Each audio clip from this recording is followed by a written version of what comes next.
Shane Doan's going to join me here in a second. And here's the deal. I said off the top of the show, the reason I'm sitting behind this microphone today is in part to Shane Doan.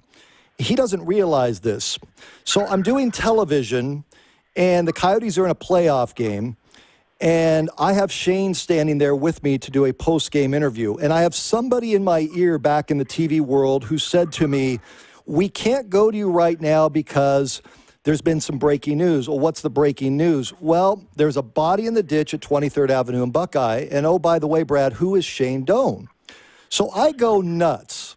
And it takes a lot for me to lose my temper. And Shane is standing there right next to me. I don't know if you remember that night, Shane. I didn't know what was going on the other end. But you do remember me losing my mind. You were very still controlled, but I could tell that you were very annoyed, yes. It's kind of like when they get a close-up shot of you, and I appreciate you coming on. We haven't talked in a while. It's kind of like when they get a close-up shot of you and you just have this look in your eye that I'm just going to go rip somebody's head off. However, you still have a little smile going. I can still see a little bit of teeth. Yeah, the fake smile, that sometimes has to come out. Yes. So in large part, Shane, I'm sitting here, I opened my own company and walked away because I walked out of the arena that night saying, this is dumb. I can't deal with these people anymore. So I want to thank you for your patience because you did stand there, you did do the interview, and it was a very nice person on the other end, but I just lost my mind. So I had to say, when I write the book, there'll be a little bit about Shane Doan. Oh, well, I'm honored. Yeah. So in all seriousness, let's do a big picture here. The team wins last night. How would you say this condensed season is going for you personally? Well, for me personally, I haven't been that good. I've had moments where I've been okay, but haven't been that good. But the team is really starting to start to make the turn. Obviously I think we won one out of our first 4 or 5. We were 1-4 at one point. So to now be over 500, a couple games over 500 shows that we've kind of made that turn and we're kind of going in the right direction. And we can be better, but at the same time, we're heading in the right direction. What do you like most about this team at this point of the season? I really like the balance from 1 to 12 in our forwards, and I really like the balance on our blue line. And then on our blue line, it has, or I guess not even 1 to 12, it's about 1 to 14 up front because we've used so many different forwards. And then on our blue line, having the depth of the blue line has obviously been essential. Last night, obviously, without Schlemko and Derek Morris, those two guys are huge parts of our team, and yet you can plug in a guy like Chris Summers and David Rundbland, and they just step right in seamlessly and make us still just as effective from the point. Captain Coyote Shane Doan with us for a couple of minutes with Brad Sussmat. Who's the player you look at and you say, Brad, this guy's not getting enough attention, he's not getting enough run, and he's really coming into his own this season? Last playoffs, it was at Oliver Ekman-Larsson, in my opinion. Do you have somebody?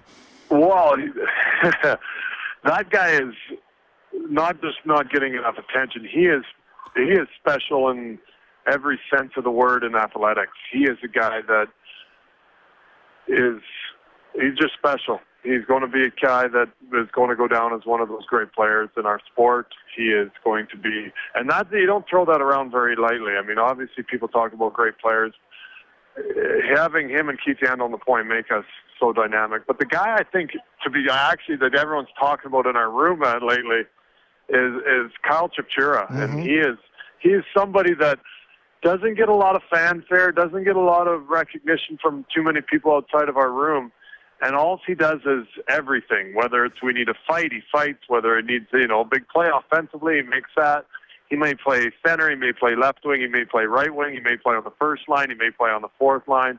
The guy does everything, and he's such an unbelievable team guy. I'd have to throw him in there as a guy right now that everybody's excited about. Because, as the season goes along, you know this better than anybody, a team takes on different types of forms around their coach and chemistry and all that stuff that's got to come together.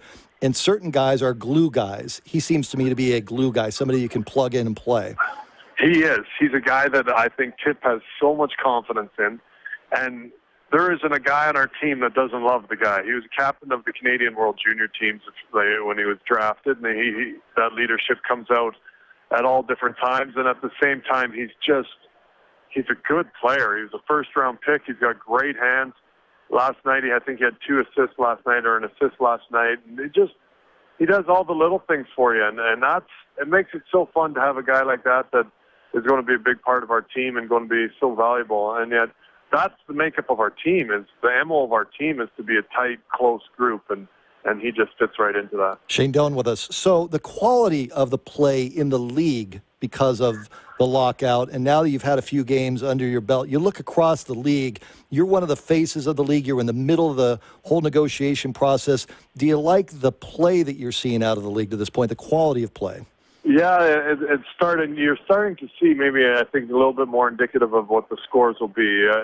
There's still the odd game where somebody scored 7, 8 goals or scored in a game, but for the most part, it's coming back down the defensive style. But it's hard to play defense during the lockout. No one practices and works on your defense. Everyone works on your offense, and so it takes a couple 3 weeks, I think, for everyone to kind of get back in the groove of things. But it's fun to see the mistakes. It's hard for a coach to watch, but as a fan and as a player, you want to see the mistakes. I mean, you want to see an opportunity to kind of come out of nowhere and a guy get a chance. I mean, you never want to be that guy that does it, but it's been happening, but that's on the decline now, and I think that the game are getting so much tighter again. Are you surprised by the Blackhawks start?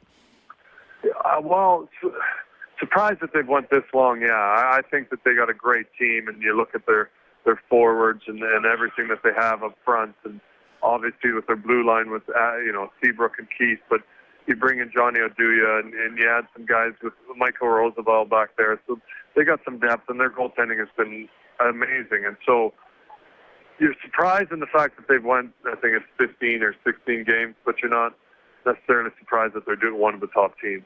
Shane Doan with us. You're a man of strong faith. In the last year, you have gone through the emotional roller coaster once again on the ice of ownership. You had the tremendous postseason run that the team went on before falling to the Kings.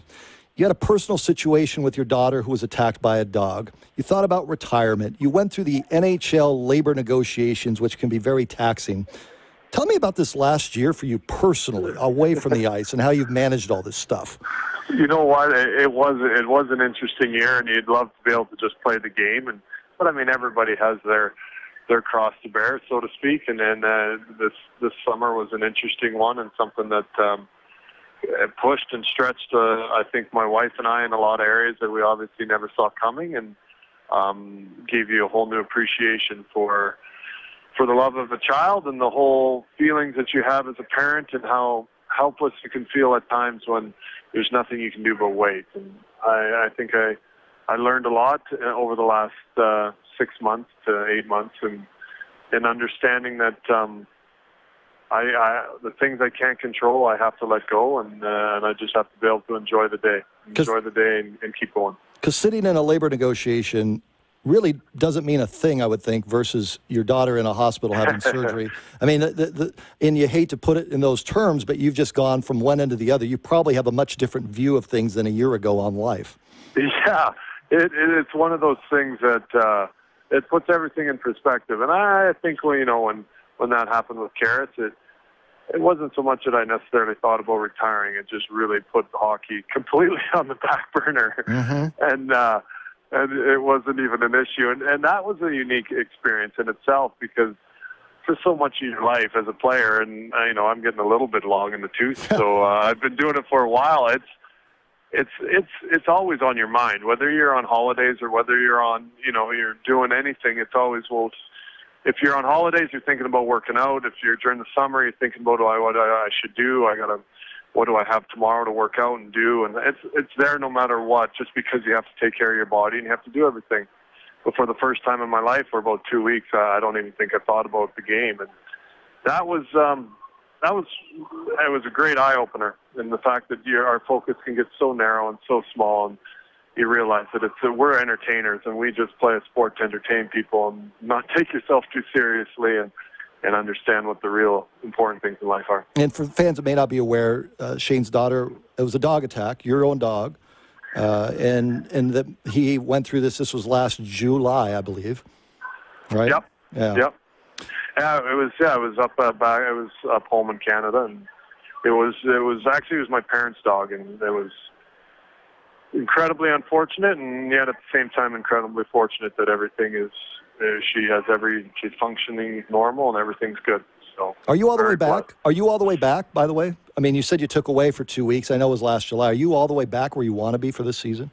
I'm getting there. I think Yeah. I'm getting there. It's one of those things that I was pretty disappointed my first probably 3 weeks of the season, where you're like, man, you got to kind of refocus. And I think going through the whole thing with the ownership probably put a little bit of a damper on the Sure. on the everything, having it come up right a week into the season when the season had started, and a week later you're kind of putting a damper on everything, and maybe that took a little bit out of everybody, and I'm sure it affected a few guys, but we've kind of got our refocus back in, and that's something that, again, we can't worry and control that, and we're going to be okay, so we just got to get focused and get playing and doing our job again. I tried to make it through the whole interview without that. I had planned to not even talk ownership. Do me a favor, when you're done playing, just buy the team. How's that? Okay. Yeah. I mean, okay. I don't want to run you off, but I'm sure you can go find some people and just buy the Coyotes and keep them here, and we call it a day. That would make me very happy. Obviously, this has became home for us and my family, and that's something that that'd be nice if anyone has any spare change laying around. They want to do that. That'd be fine by me. I appreciate you coming on the show. I've not seen you in a while or talked to you in a while. I've been out to games, let you do your thing, and I appreciate your time today. Thanks. Hey, Brad, thanks so much for having me on. It's always a pleasure. Shane Doan.